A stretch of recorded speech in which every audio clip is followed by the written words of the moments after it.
¿Cómo hacer una videollamada perfecta con ayuda de la neurociencia o a través de la neurociencia, que es exactamente lo que nos dice o aquellos atributos que tenemos que potenciar para asegurarnos de que vamos a llegar a un final feliz, a que las personas verdaderamente tomen la decisión, me compren y puedan satisfacer sus propios problemas o las necesidades que tengan en ese momento?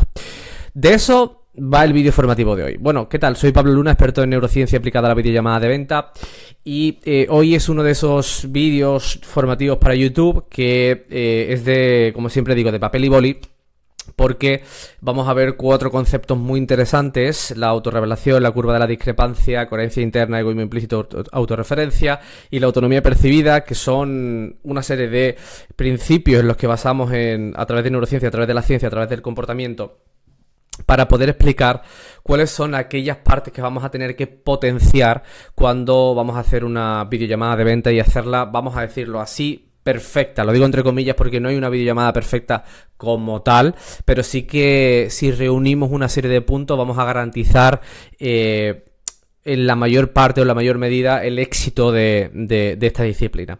Este es el capítulo, creo que 58, si no me equivoco y si no recuerdo mal. Así que vamos allá, vamos a ponernos al lío. Bueno, vamos a dividir, como siempre hacemos, la videollamada en 4 partes. La primera es la toma de contacto. La segunda, la fase de escucha, más conciencia. La tercera, la parte de explicación programa. Y la cuarta es la toma de decisión. Bien, ok, así simple. A cada una le vamos a atribuir una serie de conceptos que nos van a ayudar a entender mucho mejor de qué es exactamente de lo que estamos hablando. Bien. Al final, como bien sabéis, la neurociencia nos habla claro. Tenemos 2 sistemas, esta balanza por aquí, el sistema de aversión a la pérdida y el sistema de recompensa. Son los 2 grandes protagonistas que tenemos que tener en mente y en cuenta a la hora de generar un proceso de venta o a la hora de generar una videollamada. En resumen, si mi prospecto siente aversión es igual a incertidumbre, el escenario futuro no está concreto, pues en este caso la probabilidad de tomar la decisión será menor. Recuerda que nuestro cerebro solo quiere una cosa. ¿Cuál es? Sobrevivir. Entonces el foco atencional estará puesto en aquellas cosas que no o que pongan en juego mi supervivencia. Bien. Sin embargo, si por el contrario hay un terreno claro, certero, seguro, confiable, nuestra anticipación a la recompensa segregará, en este caso, un principal neurotransmisor y hormona que se llama dopamina, y nos facilitará el entorno de la toma de la decisión. Bien, tenemos que saber que a lo largo de la videollamada nosotros vamos a ir estimulando a nivel cerebral, a nivel cognitivo, por parte de nuestro prospecto, el sistema de recompensa o la aversión a la pérdida. Depende de los momentos en los que nos encontremos. Como bien sabes, la decisión en sí no se toma en un momento final, es decir, no se toma aquí, sino que la decisión es algo que se va asentando, se va reposando poco a poco, desde el momento en el cual te conozco hasta el momento en el que tengo el último ingrediente para tomar la decisión, que en este caso es el precio, y finalmente acabo decidiendo. Por tanto, tenemos que tener muy en cuenta aquellos atributos que vamos generando a lo largo de esta videollamada. De hecho, hay un vídeo en el que explico el efecto acumulativo para que se pueda entender mejor esto, porque cuando yo no voy resolviendo todas estas cosas y llega una parte final, debido además también a la presencia del estrés, es mucho más difícil de resolver objeciones en este tipo de situaciones, ¿de acuerdo? Así que vamos a empezar por el punto número 1, ¿de acuerdo? Que hemos puesto la autorrevelación dentro de la parte de la primera toma de contacto, ¿de acuerdo? Bueno, muy sencillo y muy fácil. Cuando nosotros, la autorrevelación es un principio que estudió durante muchos años Diana Tamir, neurocientífica, De hecho, hay un libro en el que se cita no solo a Diana Tamir, sino que se cita la autorrevelación, el libro del el poder de tu influencia o la influencia de tu superpoder, de Zoe Shens, que es discípula de Cialdini, uno de los grandes precursores de los entornos persuasivos y de influencia. Y que nos ayuda a entender Diana Tamir a través de esos estudios, que lo puedes encontrar también. O sea, estas cosas las digo, pero obviamente no tienes por qué buscarlas, ¿no? Pero si eres curioso, hay un estudio muy bueno de Diana Tamir en PubMed, en el Instituto Nacional de Medicina de Estados Unidos, que habla muy bien del poder de la autorrevelación. Ella lo cataloga así: hablar de uno mismo es intrínsecamente gratificante. Y Diana Tamir llegó a una conclusión a través de muchos estudios en las que se garantiza que los seres humanos, cuando hablamos de nosotros mismos, se segregan una serie de hormonas y de neurotransmisores en nuestro cerebro que nos hacen sentir muy bien. ¿Ven? Con eso nos quedamos. Vamos, tanto es así que esto lo he repetido más de una vez, y si me sigues desde hace tiempo ya lo habrás escuchado. Se segregan neurotransmisores en algunos momentos muy parecidos a los de comer chocolate o tener una actividad placentera. Bien, entonces la mejor forma de poder iniciar una primera toma de contacto con alguien y poderle generar un ambiente cómodo, agradable y confortable es sin duda permitiéndole hablar de sí mismo y nosotros interesándonos por esas cuestiones que a nuestros prospectos le interesan. Yo añadiría aquí un matiz, y tenemos que aprender a diferenciar entre la autorrevelación profesional y la autorrevelación personal. Profesional la llevaremos, vamos a poner por aquí. La profesional la llamaremos a aquellos atributos que hablen de sí mismos en relación a la resolución del conflicto en la videollamada. Quiero perder peso, pues todas cosas que me hayan hecho no perder peso en mi vida. Y luego el apartado personal: gustos, hobbies, viajes, en fin, situaciones que nada tengan que ver con la problemática a la que hemos venido a abordar en esta videollamada. Por tanto, nosotros tenemos que comprender que en una videollamada vamos a distinguir, y esto lo he hablado mucho, vamos a distinguir dos procesos. Vamos a poner por aquí una línea. Dos procesos diferentes, ¿de acuerdo? A partir del punto 1 y 2, autorreferencia y curva de discrepancia, vamos a generar confianza. La mente de nuestra persona va a estar posicionada más desde la perspectiva de que si soy yo el profesional en el que va a depositar su bien más preciado, en este caso que es el dinero, eres tú la persona, y por tanto a partir de la parte de abajo vamos a estar hablando de otra cosa diferente. Ya no interfiere tanto la persona, sino la seguridad del proceso en sí, la certidumbre. Bien. Estos dos procesos son absolutamente diferentes y demandan de mí como profesional dos cosas completamente opuestas. Bien, por tanto, es importante que entendamos esto a la hora de comprender los principios que vamos a utilizar para garantizar ese sistema de recompensa, venga, perfecto, voy a por ello, ¿no? Y la autorrevelación, sin duda, lo que garantiza es que a la hora de generar un nuevo contacto con una persona diferente, no debemos de olvidar que somos seres sociales, y cuando nos enfrentamos a situaciones en las que no conocemos a esa persona, nuestro estado no es un estado de confort, sino es un estado de vigilia, un estado de alerta. Hemos aprendido a vivir en sociedad, y hemos aprendido a vivir en sociedad porque nos garantiza la propia supervivencia en sí. El pueblo junto, unido, ¿verdad?, es más fuerte. ¿Qué pasaba? Que claro, cuando venía alguien de este pueblo que uno no conocía, pues cómo percibía mi cerebro esa señal como aversiva. Por lo menos estaba atento a ver qué es lo que pasaba, si había que atacarle o venía simplemente en son de paz, ¿no? Por tanto, los niveles de alerta y vigilia están muy presentes cuando conozco a alguien por primera vez, y si lo que tengo que aprender a generar es confianza desde el principio, pues tengo que tener muy en cuenta, por ejemplo, aquellos principios que disminuyan el sistema de amenaza, que en este caso, por ejemplo, es la autorrevelación, que segrega ese estado de placer, paz, armonía, un estado confortable, ¿no? Cuando comemos chocolate, cuando practicamos sexo o tenemos algún tipo de actividad placentera, nuestro cerebro está pensando en todo menos en la huida o en el riesgo, ¿verdad? Pues precisamente tenemos esa capacidad. Lo que decía antes es que lo vamos a potenciar a través de lo profesional y lo personal, pero a través de lo personal al principio, en esa primera toma de contacto, generará un mayor poder de interés, ¿no? Además, hay otro principio que tenemos que tener en cuenta, que es el liderazgo, que es no sucumbas a los encantos de tu prospecto frente a la problemática. lo que te quiero decir con esto es que lo normal será que cuando tu prospecto entre en videollamada quiera hablarte de lo que le pasa, ¿no? Porque sin duda por eso está ahí. Pero ¿qué ocurre? Que si yo le dejo tomar el rumbo de la conversación que él quiere, yo no voy a obtener la información que quiero en el momento que quiero, y además también él va a sentir que tiene la libertad absoluta de poder decirme lo que quiera cuando quiera. Es como si yo entro a la consulta del médico y empiezo a contarle al médico lo que yo quiero cuando quiero. Pues no va a ser eficiente, ¿bien? Y yo además también voy a tener como una especie de potestad frente a la del médico que desde luego no es nada productiva, porque el médico tiene la solución a mi problema y yo no, por eso estoy ahí, ¿bien? Debido a eso tenemos que tener en cuenta estos principios y empezar sobre todo primero dirigiendo hacia ese apartado más personal, apartado de autorrevelación. Oye, cuéntame de tus intereses. Para eso, si investigas antes alguna cuestión del prospecto vendría muy bien, si no las que tengas a nivel ambiental, o incluso si no tienes nada de información puedes preguntarle para que empiece a hablar de sus cosas y tú interesarte genuinamente a partir de este tipo de cosas, porque te dará la capacidad de generar un entorno mucho más favorable en una primera toma de contacto. Bien, venga, perfecto, muy bien. Pues una vez que dejamos este primer apartado de autorrevelación, nos vamos al apartado número 2, que es la curva de la discrepancia.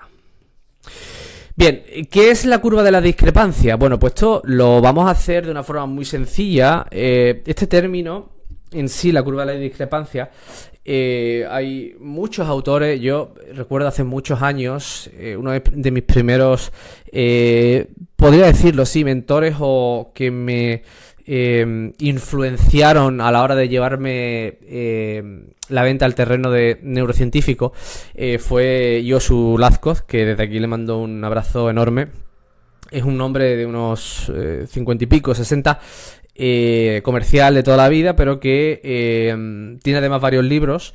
Y hace bastantes años pues coincidí con él y estuve un poco, o sea, recibí un poco su influencia al respecto de esto. Y él lo explicaba a través del efecto Valle, pero a mí me gusta explicarlo a través de la curva de la discrepancia. La discrepancia es un término además también muy usado en la jerga, y nos va a ayudar a entender mucho mejor qué es exactamente de lo que estamos hablando, ¿de acuerdo? En una fase de escucha nosotros vamos a tener que entender varias cosas, ¿bien? Primero, más no es mejor. ¿Qué quiere decir que más no es mejor? No por yo obtener más información significa que voy a tener más claro lo que tengo que hacer para que el prospecto tome una decisión o para entender mejor su situación. Más no es mejor porque a medida que a lo mejor yo apunte más cosas, luego va a ser muchísimo más complejo el que yo sepa exactamente hacia dónde me voy a dirigir.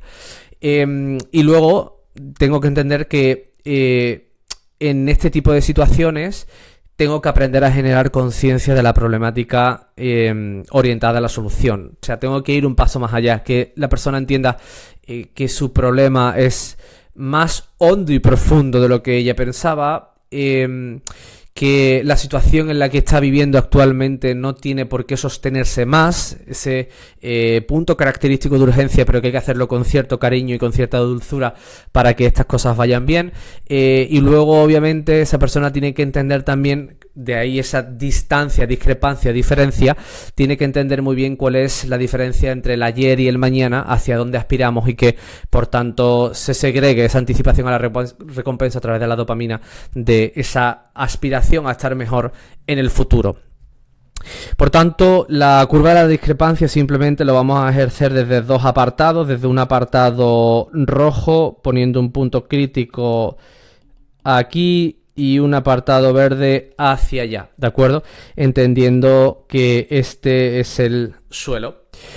Bien, ¿en qué consiste la curva de la discrepancia? Bueno, nosotros vamos a tener obviamente que profundizar sobre su situación actual y pasada. Bien, aquí podemos poner actual más pasada.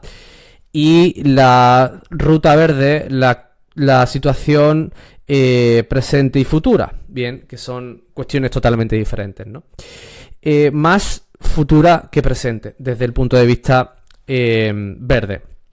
Claro, nosotros tenemos que aprender a generar ese estadio en el que aprendamos a inducir a la persona en un estado en el que lleguemos a tocar fondo. ¿Qué significa tocar fondo? Aquí es donde entran en juego términos como el valor intrínseco de la compra, la raíz, entender por qué una persona verdaderamente está aquí fuera del concepto que la persona te pueda dar, ¿no? No es lo mismo que la persona te esté diciendo, oye, mira, yo quiero bajar de peso para tener más energía, por ejemplo, que la persona te esté diciendo que quiere hacer esto porque debido a que no tiene energía, pues ya no puede jugar con su hijo, ¿no? Son motivos con mucha mayor carga emocional, con mucha más fuerza y desde un término que nosotros llamamos intangible.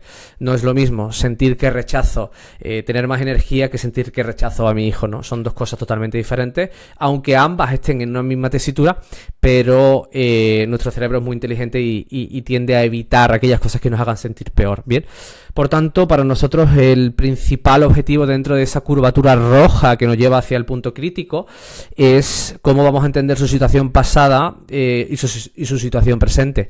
Que ha intentado, los riesgos que le ve, si esta situación influye negativamente en su vida, en fin, todo lo que tiene que ver con una situación actual y pasada que desencadene en este punto crítico, y luego tenemos que tener ese punto a futura. Ese punto a futura lo llamamos desde esta perspectiva, que es lo que genera la curva de la discrepancia.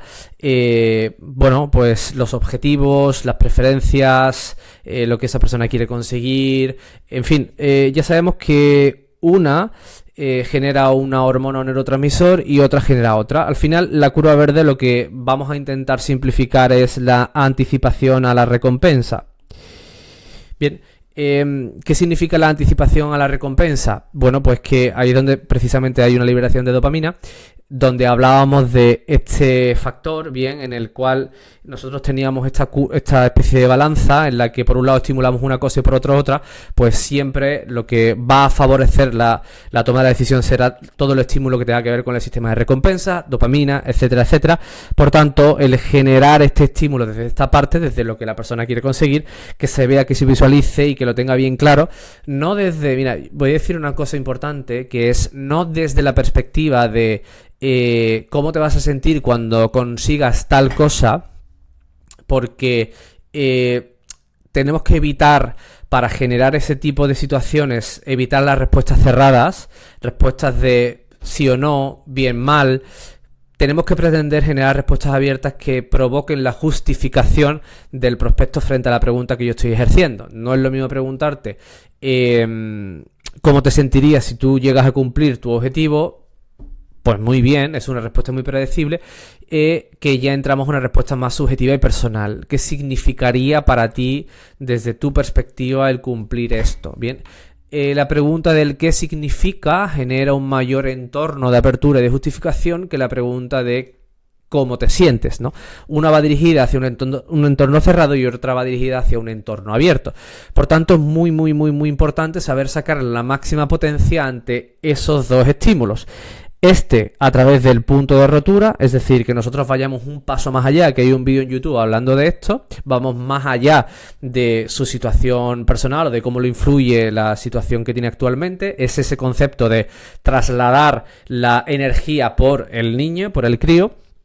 Y desde el punto de vista de la recompensa, pues no hablar tanto en términos de preguntas cerradas, sino desde una mayor apertura, para que este estado y este estado sean extremadamente diferentes, bien, y generen en el prospecto obviamente la sensación de no quiero estar más aquí, yo me voy hacia este apartado, a pesar o cueste lo que me cueste, porque hay mucha diferencia entre lo que estoy ahora, que no quiero seguir en este estado, frente a lo que voy a conseguir en el futuro. ¿De acuerdo?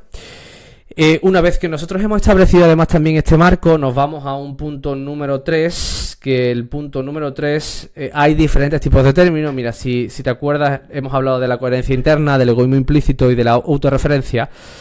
Y aquí es el momento en el que nosotros vamos a explicar nuestro servicio.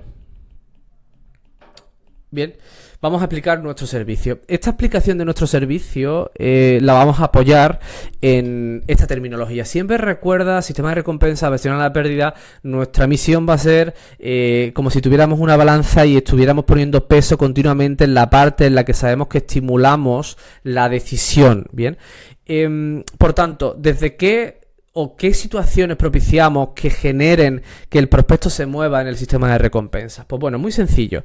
Varios términos que vamos a hablar, ¿bien? Coherencia interna, egoísmo implícito y autorreferencia. Bueno, lo más importante que quiero que entiendas aquí es lo siguiente.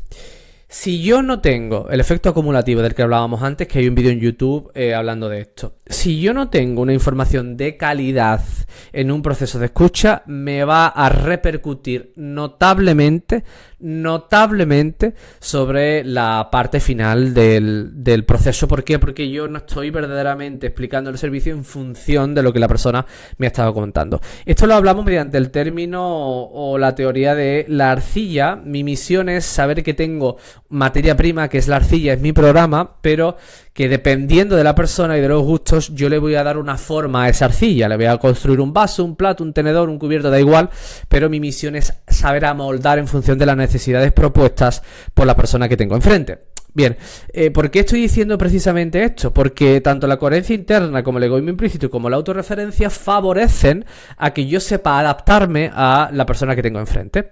El principio de coherencia interna no es otro que jugar con la identidad y con un término que veremos ahora en la fase de cierre, que es la autonomía percibida. Es decir, que uno sepa que lo que tú me estás comentando, yo ya te lo he dicho antes, o son cosas o son factores que a mí me ayudan a entender que vamos en la misma dirección y en la misma línea, ¿no? Una línea propuesta por mí y no por ti. Que una persona sienta que su decisión está siendo elegida por él mismo denota control, y eso sin duda denota mayor seguridad y mayor capacidad de poder tomar una decisión, ¿no? Porque lo estoy eligiendo yo, no está siendo influenciado por nadie.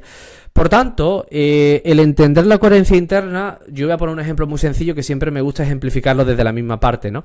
Coherencia interna, ¿a qué nos referimos? Por ejemplo, si yo te pregunto, oye, ¿quieres ir a cenar esta noche a un tailandés?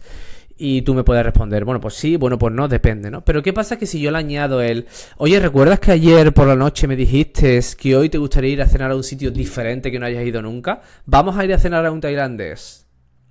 ¿Qué ha ocurrido ahí? ¿En qué tipo de situaciones tengo mayor probabilidad de que la persona me responda lo que quiero? Bien, cuando yo verdaderamente le añado un contexto alineado con los valores, con la identidad de la propuesta, en este caso de la persona que me estaba hablando en esos momentos. Bien, primer punto importante. Luego, segundo punto, unido con el tercero, egoísmo implícito y autorreferencia. Bueno, esto no es otra cosa, que también es un ejemplo que me gusta siempre aplicar, que las personas reaccionamos o nuestra atención se ve focalizada en cosas que resuenan con nosotros mismos, con nuestros valores, con nuestra identidad, parte de la coherencia interna, ¿no? Y el ejemplo es las latas de Coca-Cola cuando pusieron sus nombres en las latas, ¿no? Sin duda voy a un supermercado y veo en esas latas pues cosas que me llaman la atención, obviamente, y cuando me llaman la atención veo mi nombre, ¿bien? Eso es algo que a mí me representa.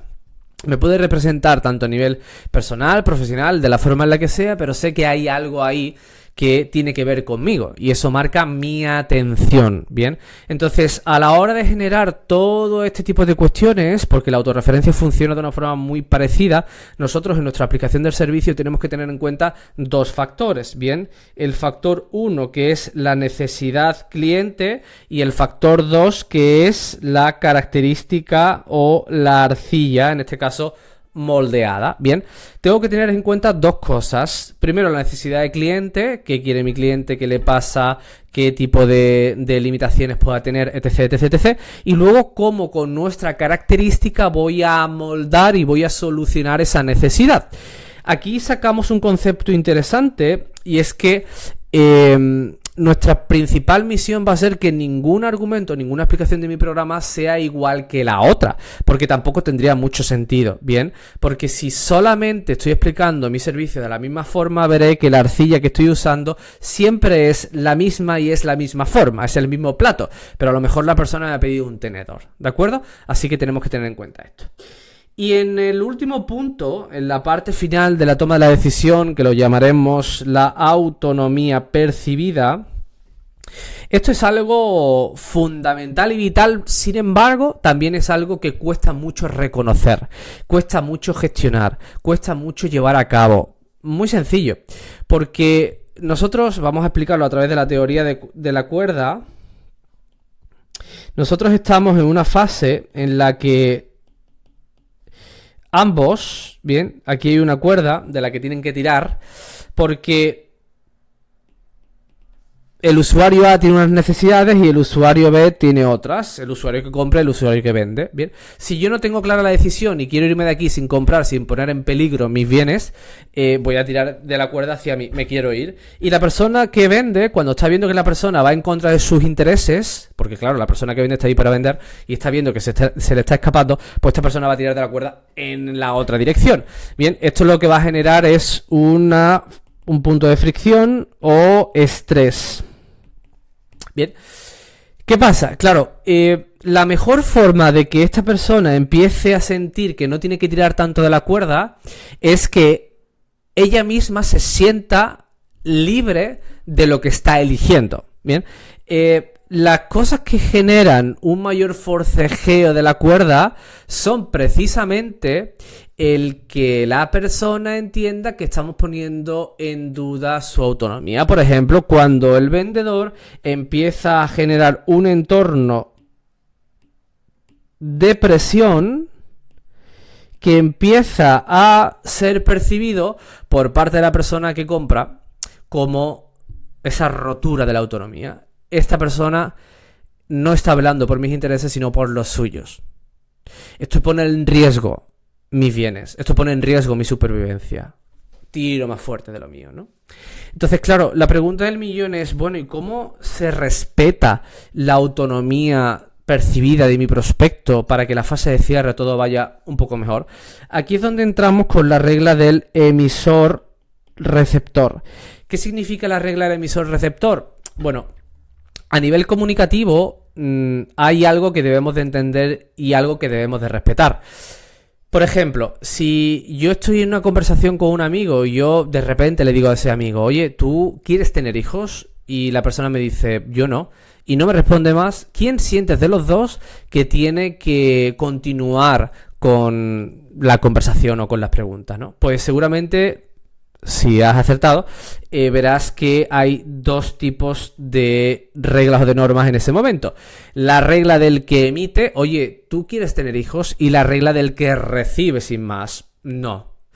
¿Qué pasa? Que claro, que si el receptor no vuelve a preguntar, se queda como receptor y me obliga a mí a tener que volver a hacer una pregunta. Me siento dueño de la conversación y me siento responsable de tener que seguir liderándola. Sin embargo, si el receptor dice no y tú porque quieres tener hijos, en ese momento el receptor se convierte en emisor. Puede parecer un poco lioso, pero ¿qué transferencia tiene esto con respecto a la videollamada de venta? Bueno, pues muy sencillo.